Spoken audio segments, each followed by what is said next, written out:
hamba menjadi budak. Saudara-saudara, kalau kita ingin mendambakan kepemimpinan, tetapi kalau ekspresi luarnya bukan melayani, bukan hamba, itu berarti melayani siapa, saudara-saudari? Diri sendiri, artinya melayani siapa? Satan. Karena ada di dalam jiwa kita. Saudara-saudari, maka di sini kita harus memiliki kapasitas rohani.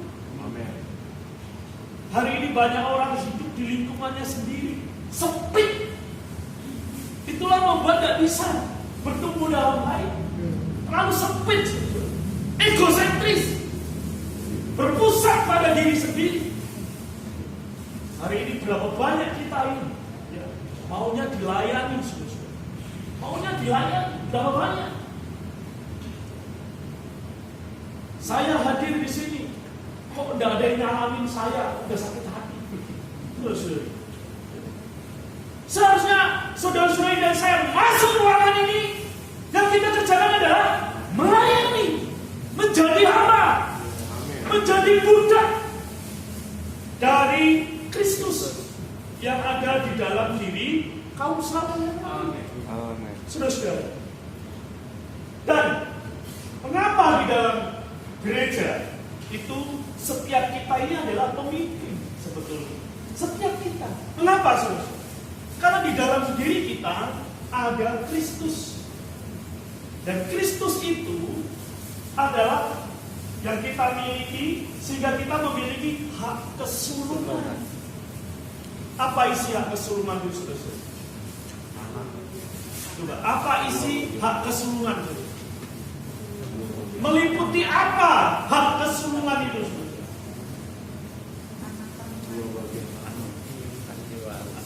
Meliputi apa, saudara? Pertama, jabatan raja. Kedua, jabatan imam. Dan ketiga adalah 2 bagian tanah. Dan ini mengacu pada Kristus. Maka kalau kita melihat kepemimpinan di dalam kitab Esra dan Nehemia ini, ada yang namanya Zerubabel. Dia mewakili jabatan raja. Ada Esra, dia mewakili jabatan imam. Lalu ada Nehemia. Siapa Nehemia, saudara? Dia orang biasa. Dia orang biasa. Apa ya? Orang biasa. Tukang ngeracik minum raja. Dia juga adalah pemimpin yang terbaik di antara Zerubabel maupun Esra. Dia pemimpin yang terbaik, padahal dia orang biasa. Mengapa demikian? Karena Nehemia memiliki kapasitas. Yang memiliki kapasitas, maka dia adalah orang yang berbagian dalam kepemimpinan. Nah, hari ini saudara-saudari, setiap kita dalam memasuki kehidupan gereja, pastilah kita ingin memimpin. Tetapi saudara-saudari, melalui kitab Esra dan kitab Nehemia, kita harus memiliki kepemimpinan yang tepat. Kita memiliki kepemimpinan yang tepat. Nah, kepemimpinan yang tepat ini adalah berdasarkan kapasitas rohani kita, pertumbuhan hayat kita. Saudara-saudara, nah, pertumbuhan hayat kita itu dihasilkan, dikuatkan, dan dikendalikan oleh ajaran para rasul. Saudara-saudara, barusan saya bertanya, apa isi hak kesulungan? Kamu mungkin sudah lupa. Kenapa, saudara-saudara? Karena kita melupakan ajaran para rasul. Saudara-saudara, di luar sana, di kekristenan pada umumnya, jabatan raja itu dipisahkan dengan jabatan imam. Juga dua bagian tanah, dua porsi kenikmatan akan Kristus di dalam kekayaannya yang tak terduga itu. Kita juga tidak bisa melihat. Tetapi hari ini di dalam pemulihannya kita melihat bahwa jabatan raja, jabatan imam, dan bagian dua ganda tanah sebagai Kristus sebagai kenikmatan itu telah diberikan kepada kita. Saudara-saudara, betapa besarnya kapasitas kita. Amin. Kita raja, kita imam, kita yang memiliki kekayaan Kristus yang tidak terduga. Amin.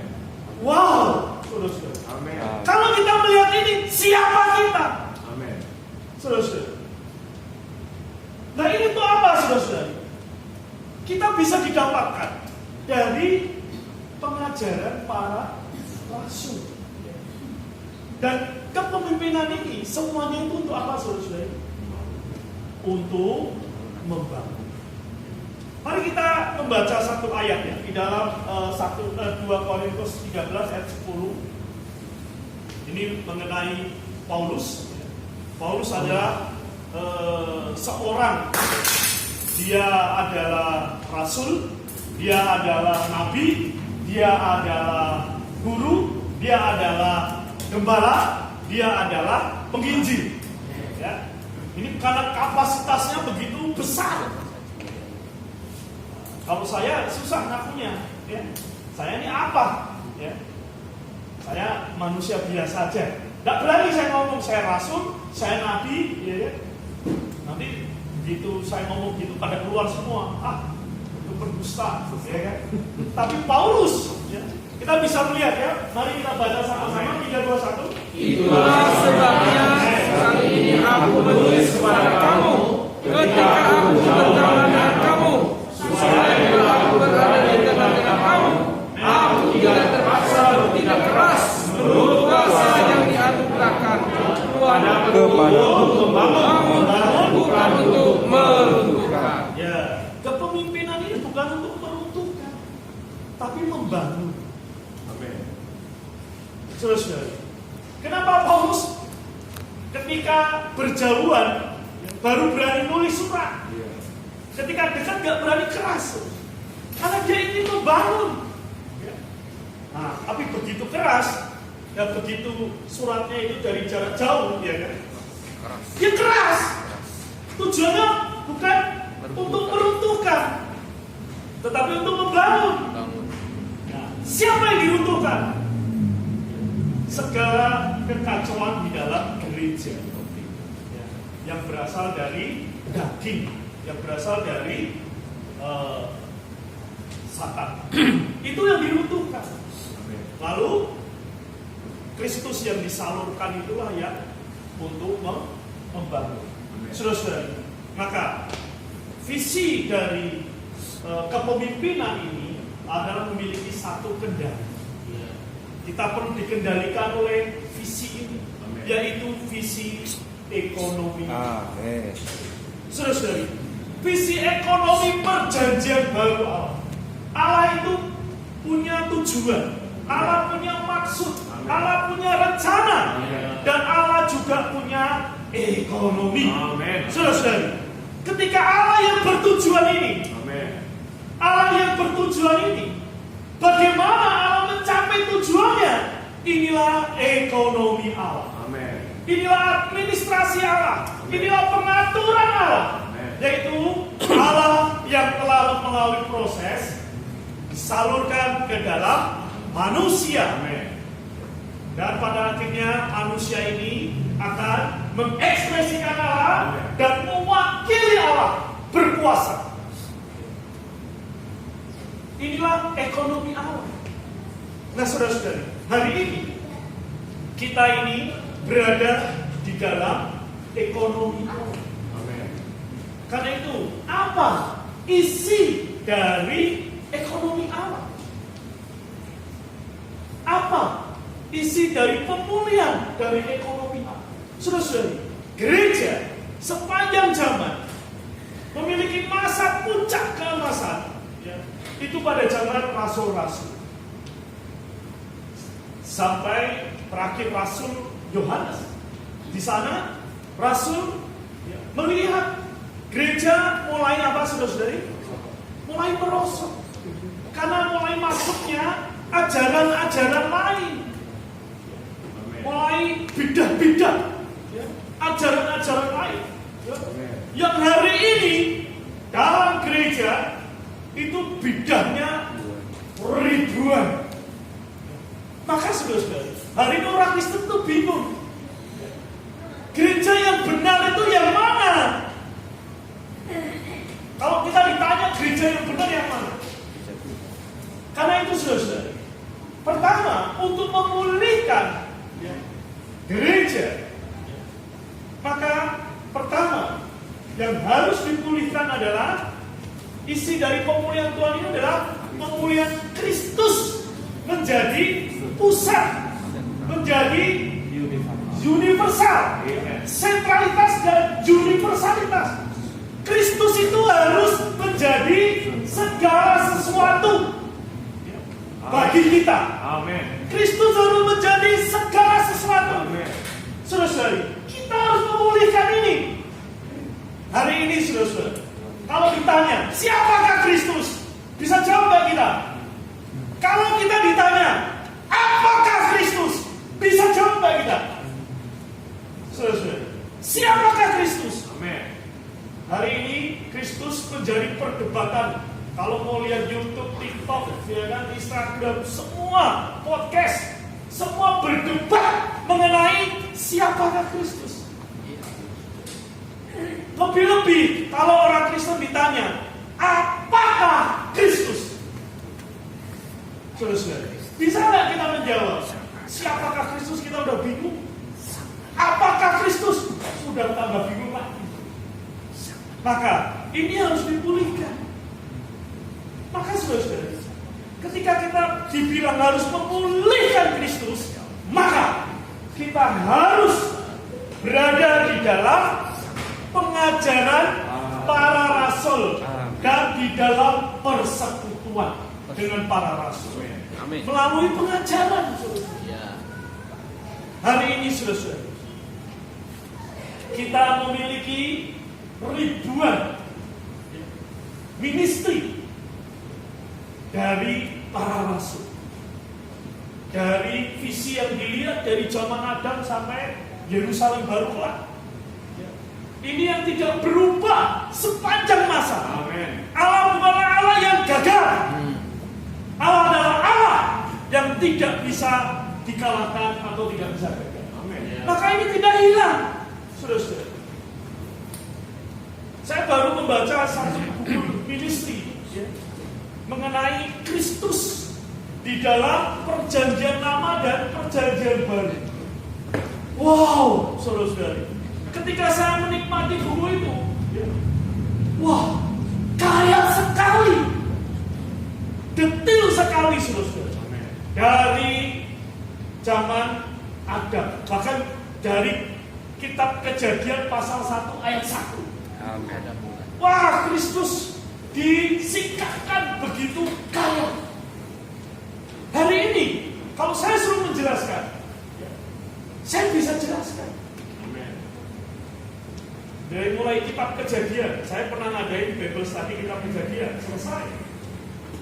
Saya pernah ngadain Bible study Yohanes selesai, Matius selesai, kitab Wahyu selesai, Ibrani selesai. Sudah. Ini yang saya nikmati. Kenapa?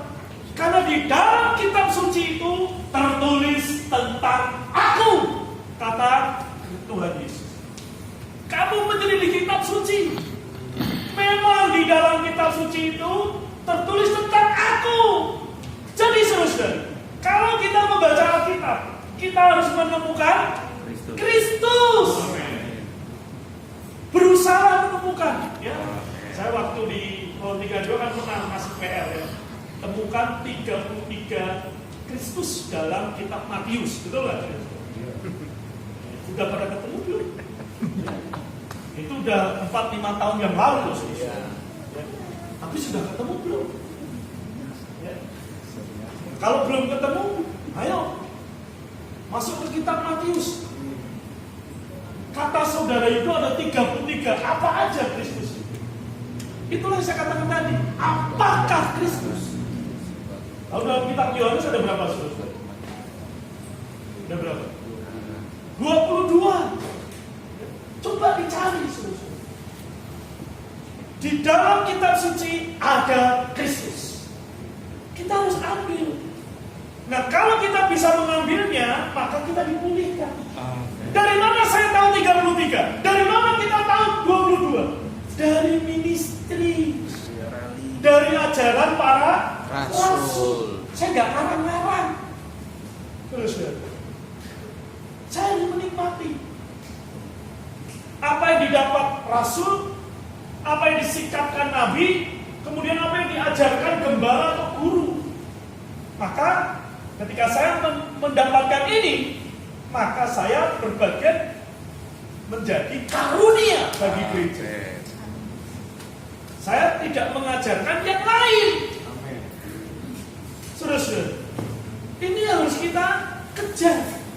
Pulihkan Kristus itu menjadi segala sesuatu. Baik sebagai wahyu, ya. Seperti ketika Petrus ditanya, Petrus, menurut kamu siapakah aku ini? Engkaulah Mesias, Anak Allah yang hidup. Lalu Tuhan mengatakan apa? Berbahagialah engkau, Simon bin Yunus. Orang yang bisa menerima wahyu Kristus adalah orang yang berbahagia. Saudara, berbahagia. Saudara, kalau kita bertemu dengan orang itu punya masalah. Hari ini saya jawabannya cuma satu. Atas semua segala soalku, Engkaulah jawabanku. Saudara, mau kita menasihati perkawinan yang berantakan, kita bicara Kristus di sana. Tidak ada nasihat lain, tidak ada metode lain, tidak ada cara lain. Adanya adalah Kristus. Tapi kalau tidak pernah menerima wahyu mengenai Kristus, kalau tidak pernah menikmati, tidak mengalami Kristus, bagaimana bisa ngomong Kristus? Nggak akan bisa. Kalau ngomong dari tadi Kristus, orang nggak pusing. Oh, pusing Kristus ini. Sudah. Waktu Tuhan bicara di dalam Yohanes pasal 6, akulah roti kehidupan. Nenek moyangmu makan mana di padang gurun. Akulah roti yang turun dari surga. Jadi pada waktu itu orang Israel makan apa? Makan Kristus. Bukan makan mana, tapi makan Kristus. Coba kita sekarang dalam kehidupan di pekerjaan, ya kan? Kita ngobrol sama teman kita bisa nggak ngomongin Kristus? Susah. Ya, kalau punya masalah, pertama, kamu harus terbuka pada dunia. Kedua, kamu harus begini. Ketiga, kamu harus gini. Padahal dirinya juga punya masalah, nggak ngelakuin apa yang dia suruh ke orang. Iya. Betul nggak? Ayo. Iya. Kita nih pengen jadi pemimpin, tetapi sesungguhnya kita nggak punya kapasitas untuk pemimpin. Maka saudara, kejarlah pemulihan Kristus menjadi segala sesuatu. Lalu isi dari pemulihan ekonomi perjanjian baru Allah adalah pemulihan keesaan tubuh Kristus. Tubuh Kristus ini harus esa. Dan memang tubuh itu ya cuma satu. Kita ini adalah anggota. Tapi bagaimana sekarang? Kita dipulihkan. Saudara, pemulihan tubuh Kristus itu dimulai dari pemulihan tumpuan keesaan tubuh Kristus. Maka saudara, kita harus berada di dalam pemulihannya. Amen. Berada di dalam gereja. Amen. Yang memiliki tumpuan. Amen. Keesaan, yaitu tumpuan lokal unitas. Amin. Maka kita harus berada dalam gereja di dalam tumpuan lokalitas. Bukan gereja di dalam tumpuan ajaran, nama orang, ya, gaya ibadahnya. Bukan. Kita harus berada di dalam gereja yang memiliki tumpuan keesaan lokalitas. Satu kota, satu gereja. Ini adalah bagian dari memulihkan keesaan tubuh Kristus secara pelaksanaan. Hari ini kita terhadap orang Kristen yang lain satu tubuh kan? Satu tubuh. Tetapi masalahnya tidak asal. Kita satu tubuh, sama-sama orang percaya memiliki Kristus sebagai Tuhan. Tetapi di dalam pelaksanaannya tidak asal.